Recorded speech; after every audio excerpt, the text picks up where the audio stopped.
Khadakpada police स्टेशनच्या हद्दीमध्ये जे अंमली पदार्थविरोधी पथक जे आपल्या परिमंडळामध्ये काम करत आहे, सदर पथकाचे आपले जे अधिकारी आहेत API अनिल गायकवाड, ठोके जितेंद्र ठोके ग्रेड PS आणि सर्व टीमने सगळी कामगिरी केलेली आहे आणि खडकपाडा वाडेकर परिसरामधून आपण 3 आरोपींना त्यामध्ये ताब्यात घेतलेला आहे. त्यांच्याकडून 107 किलो गांजा त्यांच्याकडून जप्त केलेला आहे. 3 जे आरोपी ताब्यात घेतलेले आहेत, या तिन्ही आरोपींचं यापूर्वीचं NDPS गुन्ह्यासंदर्भातलं रेकॉर्ड आहे.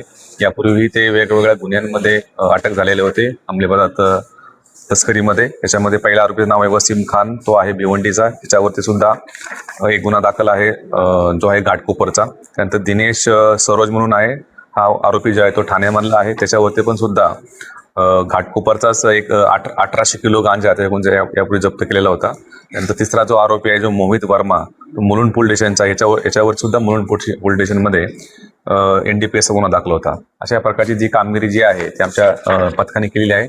याच्यामध्ये अजूनही कोणते आरोपी आहेत ज्यांनी हा माल इथं सप्लाय केला होता आणि ह्या साखळीमध्ये इतरही काही आरोपी असू शकतात. त्या अनुषंगाने आमचा तपास सुरू आहे.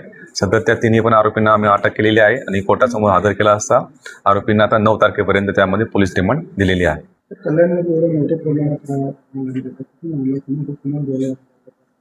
हा जो तपास जो आहे सदरचा मला कोणत्या ठिकाणी मला होता यापूर्वी आपण पाहिलं असेल की आपण नागपूरमधून असेल आणि उडीसामधून विशाखापट्टणम या ठिकाणी सुद्धा जाऊन आपण आरोपी अटक केलेले आहेत आणि ही संपूर्ण साखळी जी आहे ती आपण ते ब्रेक करण्याचा निश्चितपणे प्रयत्न आहे.